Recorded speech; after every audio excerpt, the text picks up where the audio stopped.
Bei ya mafuta imeshuka kwa zaidi ya 5% katika soko la biashara la Asia, huku wawekezaji wakiwa na matumaini ya mpango wa kumaliza vita kati ya Marekani na Iran. Wakati soko la hisa lilipofungua hii leo, bei ya kimataifa ya mafuta ghafi ya Brent ilishuka chini ya $100 kwa pipa kwa mara ya kwanza tangu mwezi Aprili. Haya yanajiri licha ya maoni ya Rais Donald Trump kuwataka wapatanishi wa Marekani kutokuharakisha kuafikia makubaliano na Tehran. Hapo awali Trump alisema Tehran ilikuwa karibu zaidi kufanya makubaliano. Mapema leo Iran ilisema kwamba Tehran na Washington zimefikia hatua ya juu ya masuala mengi katika makubaliano ya kumaliza vita, lakini ikaonya kuwa makubaliano bado hayako karibu. Vipengele muhimu bado vimesalia, ikiwa ni pamoja na udhibiti wa mlango bahari wa Hormuz na mpango wa nyuklia wa Iran. Brent crude, the global benchmark. Mafuta ghafi ya Brent ambayo ndio kiwango cha kimataifa tunachorejelea kila mara kimeshuka chini ya $100 kwa pipa na kufikia karibu $98 kwa pipa. Hiyo inaonyesha matumaini kidogo. Hilo pia limeonekana katika masoko ya hisa hapa Asia. Wamemaliza kufanya biashara kwa leo. Nikkei nchini Japani imefunga siku ikiwa juu kwa matumaini ya mkataba wa amani. Japo tumekuwa hapo awali, kwa sasa inaonekana kama tuko karibu kuliko tulivyokuwa hapo awali. Lakini inafaa kusisitiza kwamba $98 kwa pipa ni chini ya ilivyokuwa wiki iliyopita, lakini bado ni bei ya juu sana. Ni takriban 30% juu ya bei ilivyokuwa kabla ya vita kuanza. Sasa wakati wa ziara yake nchini India, waziri wa mambo ya nje wa Marekani Marco Rubio alisema wapatanishi wa Marekani na Iran walikuwa na kitu thabiti katika meza ya mazungumzo, lakini bado kazi inaendelea. Mpatanishi mkuu kutoka Pakistan Asim Munir, ambaye ni mkuu wa majeshi, yuko Beijing akiwa pamoja na waziri mkuu Shehbaz Sharif. Beijing inaonekana kuwa na jukumu kubwa katika mazungumzo hayo, ingawa imechagua kuyafanya kwa njia ya kimya kimya. Tuelekee nchini Kenya sasa, ambapo mkuu wa kitengo maalum cha kumlinda Rais William Ruto ameondolewa katika wadhifa wake saa chache tu baada ya mtu mmoja kupenyeza kutoka kwenye umati wa watu na kumkumbatia rais wakati akihutubia mkutano wa hadhara katika jimbo la Kilifi, pwani ya Kenya. Idara ya polisi imefanya mabadiliko katika usimamizi wa kitengo cha ulinzi wa rais kufuatia tukio hilo, lakini wengi wamebaki na maswali kuhusu ulinzi wa rais, kwa kuwa hiki sio kisa cha kwanza kutokea katika miezi kadhaa iliyopita. Peter Mwangangi ana maelezo zaidi. Katika video zilizosambaa mtandaoni, mwanamume mmoja anaonekana akijisukuma kupitia safu za ulinzi akiwa ameshikilia Biblia mkononi kabla ya kufanikiwa kumfikia Rais William Ruto jukwani huko Kilifi katika pwani ya Kenya. Maafisa wa usalama wanamvamia haraka na kumwangusha, huku hali ya taharuki ikitanda kwenye mkutano huo. Baada ya tukio hilo, kamishna mkuu wa polisi nchini Kenya Douglas Kanja alitangaza mabadiliko makubwa ndani ya kikosi cha usalama wa rais, akisema tukio kama hilo halikubaliki. Baadhi ya maafisa kutoka vikosi maalum vya Recce Squad na kitengo maalum cha ulinzi wa rais, yani Presidential Escort Unit, wamehamishwa, huku wengine wakiondolewa kabisa kwenye majukumu yao. Polisi pia wameanzisha uchunguzi kuhusu iliwezekanaje kupenyeza ulinzi mkali wa rais. Tukio hili linakuja miezi michache tu baada ya kijana mwingine kuvamia jukwaa la Rais William Ruto katika kaunti ya Wajir. Mwaka uliopita, mtu mmoja alimrushia kiatu Rais Ruto wakati akihutubia mkutano mwingine wa hadhara. Kwa mujibu wa wataalamu wa usalama, kitengo maalum cha polisi cha GSU kinapaswa kubuni mviringo wa nje pale jukwani anaposimama rais. Maafisa hao wanapaswa kuwa wamevalia sare rasmi za kazi na kubeba silaha tayari kukabiliana na chochote. Aidha, maafisa wa kitengo maalum cha ulinzi wa rais wanapaswa kuwa karibu sana na rais kwa ajili ya kutambua na kuzuia tishio lolote dhidi yake. Mpambe wa rais ambaye ni brigedia katika jeshi la ulinzi naye anapaswa kusimama nyuma ya rais. Na kwa kuwa ni mwanajeshi, amepata mafunzo kuhusu ulinzi wa amiri jeshi mkuu wa nchi. Hata hivyo, katika visa kadhaa amekuwa mbali kidogo na sio nyuma ya Rais Ruto wakati matukio ya kuvunjwa kwa usalama yaliposhuhudiwa. Lakini sio tu Kenya ambapo kumekuwa na visa kama hivi. Kitengo cha ulinzi wa rais wa Marekani cha Secret Service pia kimejipata katika hali ngumu katika wiki chache zilizopita. Weekend hii iliyopita, mwanamume mmoja alifyatua risasi nje ya ikulu ya White House kabla ya kuuawa na maafisa. Na wiki chache tu zilizopita, mwanamume mmoja alikamatwa alipojaribu kuvuka kizuizi cha usalama kwenye dhifa ya wanahabari wanaofanya kazi katika ikulu ya White House. Visa hivi vinaibua maswali mengi kuhusu ni jinsi gani ya kumhakikishia usalama kiongozi wa nchi bila kumtenganisha mbali na wananchi au raia. Uganda imethibitisha kuwepo kwa visa viwili vipya vya Ebola nchini humo, hali inayoongeza idadi ya walioambukizwa ugonjwa huo nchini Uganda kuwa watu 7 tangu virusi hivyo kugunduliwa siku 10 zilizopita. Wawili hao ni wahudumu wa afya katika kituo kimoja cha kibinafsi jijini Kampala. Katibu mkuu wa shirika la afya duniani anasema kuwa kuchelewa kwa kutambuliwa kwa visa vya Ebola kunamaanisha kuwa wahudumu wa afya wanatatizika katika kujaribu kuudhibiti.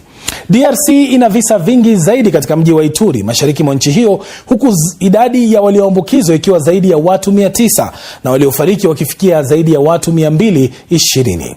Picha hizi zinaonyesha vizuizi vya barabarani katika eneo la Bunia mkoani Ituri huko DRC, Uganda na Sudan Kusini wakiidhinisha juhudi za pamoja za kupambana na maambukizi, ikiwemo kuongeza hatua za kuzuia kuenea kwa ugonjwa mipakani, kuwakinga wahudumu wa afya na kuongeza uwezo katika maabara zao. Dr. Jean Kasea ni katibu mkuu wa shirika la kudhibiti maambukizi Africa CDC. These countries, mataifa haya huenda yakawa na changamoto za kisiasa, lakini jukumu letu hapa Africa CDC ni kuwaleta watu wote pamoja.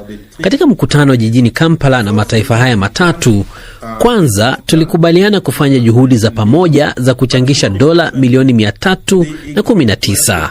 Ila muhimu zaidi ni kuwa wamekubali kuwa na shughuli za kudhibiti shughuli za mipakani. Nitawapa mfano. Taifa la Uganda sasa linatoa mashine za kutambua maambukizi kwa DRC, na Africa CDC itakuwa na jukumu la kuzichukua na kuzipa DRC, wakati ambapo DRC nayo inafanya juhudi za kudhibiti maambukizi huko Ituri. Ushirikiano huu ni muhimu kama tunataka kuzuia kuenea kwa mlipuko huu. Sasa ili kufahamu zaidi kinachoendelea DRC, hapo awali nimezungumza na mwandishi wa BBC Tom Mukwana ambaye amekuwa akifuatilia taarifa hiyo kwa ukaribu zaidi, na ameanza kukunielezea hali ilivyo kwa sasa. Kulingana na Wizara ya Afya ya DRC, watu fikia 900 wanasemekana kuwa wanashukiwa kuambukizwa na ugonjwa wa Ebola. Kufikia watu 200 wanasemekana kuaga dunia kwa ugonjwa wa Ebola. Lakini statistic inayohuzunisha zaidi ni kuwa 20% tu ya waliotangamana na wengi wanaoshukiwa kuwa na Ebola, hao peke yao ndio wamepatikana, lakini 30% waliotangamana na wanaoshukiwa come into contact na ugonjwa ule wa Ebola bado hawajulikani walipo. Na huo ndio mtihani kuu sana wa serikali ya DRC na serikali ya Uganda. Ukitaja Uganda, tayari serikali ya huko imethibitisha visa viwili zaidi. Sasa tunafahamu nini kuhusu kesi hizo, na serikali inasema nini zaidi kuhusu juhudi za kuzuia maambukizi? Hawa wawili wameongezea idadi ikawa 7 kufikia sasa. 5 kufikia asubuhi hii walikuwa wanasemekana kuwa na ugonjwa huo. Mmoja wao aliaga dunia wiki iliyopita, na watatu zaidi walisemekana kuwa na ugonjwa huo, kupatikana kuwa na ugonjwa huo around Ijumaa iliyopita, na hawa watatu nao walikuwa wametangamana na wawili wale wa kwanza. So ukifikiria jinsi ugonjwa huu unaosambaa ni kupitia kushikana na majimaji ya kimwili ya mtu, na huwezi jua siku kadhaa tu hivi na dalili zimeanza kujionyesha. Tom, mataifa mengine zaidi pia yamewekwa kwenye hali ya tahadhari. Je, mataifa haya yana umuhimu gani katika juhudi za kuzuia maambukizi ya Ebola? Mataifa mengi ya Afrika Mashariki yamewekwa kwenye tahadhari, ukiongeza pia Kenya na Tanzania, lakini hasa Uganda, Democratic Republic of Congo, Rwanda inayoshare boda ama mipaka na DRC, na pia Sudan Kusini. Sudan Kusini bado haijarekodi kisa chochote cha Ebola, lakini nchi hizi zote wananchi wa Uganda wanatembea huru nchini Kenya, wengi wa Uganda pia wanatembea Tanzania. Wakongo wengi pia wanazunguka kupitia malori. Lori nyingi sana zinapitia barabara za Kenya kupitia Uganda na zinaingia hadi Mombasa kuchukua bidhaa. So ukifikiria mgonjwa mmoja akiingia ndani ya lori lile na safiri hadi Mombasa kwenda kuchukua mizigo, anatangamana na watu wengi sana njiani. Pia tumeshuhudia wakazi wakishambulia vituo vya matibabu. Sasa mpaka sasa tumejua ni nini kinaendelea na kwa nini hali hii inaendelea kutokea. Kijana mmoja aliaga dunia kwa kinachoshukiwa kuwa Ebola, na familia yake ikaenda kwenye hospitali kudemand mwili huo.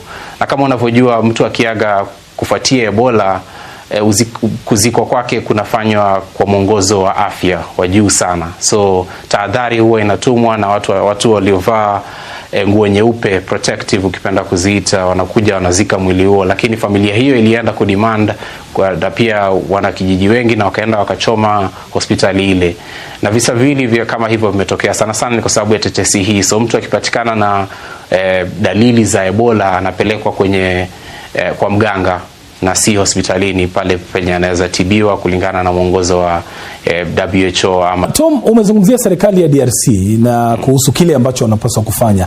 Kwa mtizamo wako na watafiti wanasema nini kingine lazima serikali ifanye ili kudhibiti hali hii kwa sasa? Africa CDC wamesema kuwa ugonjwa huo hauwezi shindwa na serikali ya DRC pekee. Nchi nyingi sana za East Africa, hasa hizo tatu za Uganda, Sudan Kusini na DRC wamekutana, wizara za afya zimekutana zikaagana kuwa zaidi ya dola milioni 319 zinafaa kuchangwa na nchi zote za Afrika, hasa 10 zinazoshare mpaka na DRC, na pesa hizi zinafaa kutumiwa ku enhance border screening ndani ya mipaka ili mgonjwa huo usipite, na ili pia kutoa mchango huo ndani ya DRC na kuwa na shida nyingi sana za idara ya afya ili kusaidia kupigana na ugonjwa huu. Na wengi sana vijijini pia wanafaa kuelimishwa dhidi ya Ebola na kubadilisha muonekano wa Ebola ambao watu wengi wana low trust na World Health Organization na idara hizi zote za afya, kulingana na tetesi za kuwa ugonjwa huu ni wa uchawi na sio wa kisayansi.